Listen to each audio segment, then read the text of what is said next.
It is Saturday, November 17th. November. It is Saturday, February 17th, 3:05 p.m., so just 3 o'clock. I already recorded today's video, but none of the audio saved, so I'm gonna try and repeat what I said, even though I can't remember what I said at all. But yeah, you read the title, and I'm just gonna talk a little more about that. See, I've lived this life where I've viewed myself kind of negatively for pretty much the whole thing. As long as I can have relevant thoughts, I've kind of viewed myself pretty negatively. I tend to self-catastrophize. I think I have some kind of anxiety. I'm a big overthinker. I've gotten myself caught up on this girl. I've talked about her like the last 3 videos now, I think. She seems to not want to be trying to get rid of me, but she, I think, is just very overwhelmed and busy and stressed out right now, and I think that's making her shut down. So, I'm not at a stage where I can really offer her a lot of comfort, and I'm not at a stage where I can really do much about that, because I'm just some guy in her life right now that she just barely knows. And, I understand, she doesn't owe me her time. I'm just some dude, she just met me. It's very reasonable that she doesn't, need to talk to me all the time. It's very reasonable. And so I texted my one friend about, updates with us, and he was like, man, if she's so busy, she's not really going to give you the time for a relationship. And I get that. But that also made me realize something about myself. I, for so long, have viewed myself as someone who can't do much.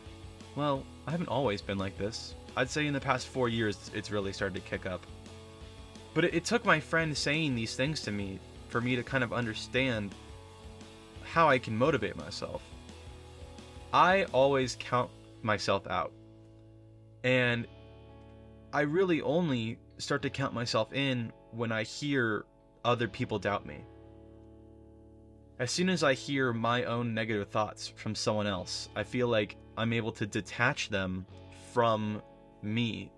And the minute I hear it from someone who's not me, I'm able to see it as something that could be wrong. So, because hearing him say that put a new sense of fight into me that I haven't felt in a long time. And that reminds me of not the book I'm reading now, but the book I want to read when I'm done. And I have them here. The book I'm reading right now is The Stranger by Albert Camus. And so far it's been a very fun read. But after The Stranger, I want to read The Myth of Sisyphus. And I really feel like I could learn something from this book. Because I have not read it. I've read maybe a page or two, but I've heard a lot about it online. And I'm already getting familiar with Camus' life, or Camus' work. So why not change from a more story-driven thing to more of a philosophical essay or just piece of literature? Because there's the quote I hear a lot, paraphrased on TikTok and whatnot. One must imagine Sisyphus happy. Look at that. I'm wearing an oversized suit. I'm going to a party later today. I dressed up way too early for it, but I have nothing better to do, so why not experiment with how I want to look. Anyway, one must imagine Sisyphus happy. Sisyphus is a man punished by the gods to forever roll a boulder up a hill, and when he gets to the hill, the boulder rolls down. And I'm pretty sure in this book it says, you have to imagine Sisyphus is happy because the gods are punishing him, trying to break him down. But every time, every push of that boulder, he refuses to be broken. And the act of spiting the gods brings him satisfaction. And that kind of plays into this larger idea of having larger goals. Everybody needs to have a boulder. Something they're working towards. Something that they can spite the negative thoughts in their mind by progressing. And I don't really know what my boulder is, but I think potentially reading this book can help me more understand this idea and apply it to my own self.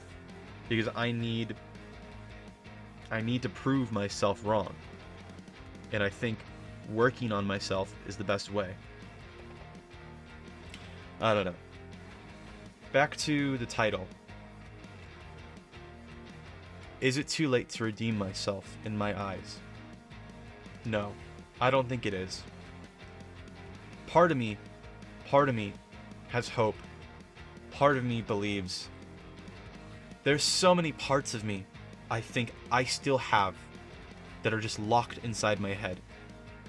And I really am going to try, I really want to reunite with these parts of me that I have no more access to.